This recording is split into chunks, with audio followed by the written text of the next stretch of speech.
આપનું નામ છે? જેસી ગોસ્વામી, કાર્યપાલક ઇજનેર PGVCL પાલિતાણા. જે સાહેબ આપણે કનેક્શન ડ્રાઈવ ચાલે છે તેને લઈને શું કહો છો? અત્યારે માર્ચ મહિનાને અનુલક્ષીને જે બાકી વીજ બિલો છે એની લેણી રકમની વસૂલાત માટે PGVCL દ્વારા દૈનિક રીતે ડ્રાઈવનું આયોજન થતું હોય છે. એમાં ગઈકાલે મેગા ડિસ્કનેક્શન ડ્રાઈવ યોજવામાં આવેલી, જે આખી PGVCL કંપનીમાં દરેક સબ ડિવિઝનમાં યોજવામાં આવેલી હતી. પાલિતાણાના કયા કયા ગ્રામ્યમાં છે? પાલિતાણા ડિવિઝનના કુલ 9 સબ ડિવિઝન છે.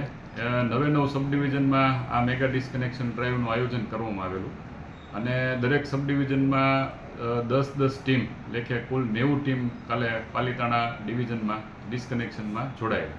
સાહેબ ગ્રામ્યમાં અને પાલિતાણા રૂરલમાં કેટલા connection Palitana rural, Palitana town અને ઘોડીડાળી 3 આપણે પાલિતાણાની અંદર આવેલા સબ ડિવિઝનો છે. એમાં ગઈકાલે કુલ 44 લાખની રકમના વીજ જોડાણો છે એ કાપવા અર્થે અમે એનું આયોજન કરેલું અને એ પૈકી કુલ 450 જેટલા વીજ જોડાણો છે એ કપાયેલા છે, જેની રકમ અંદાજે 15 લાખ રૂપિયા છે. અને આ દરમિયાન અમારે સ્થળ ઉપરથી અને અમારી કેશ વિન્ડો ઉપર પણ ઘણા બધા ગ્રાહકો જે હતા કે જે બાકી બિલવાળા હતા તેઓએ પૈસા ભરવા માટે આવેલા અને એમના રીકનેક્શન ચાર્જ સાથે કપાયા પછી પણ પૈસા ભરાયેલા છે.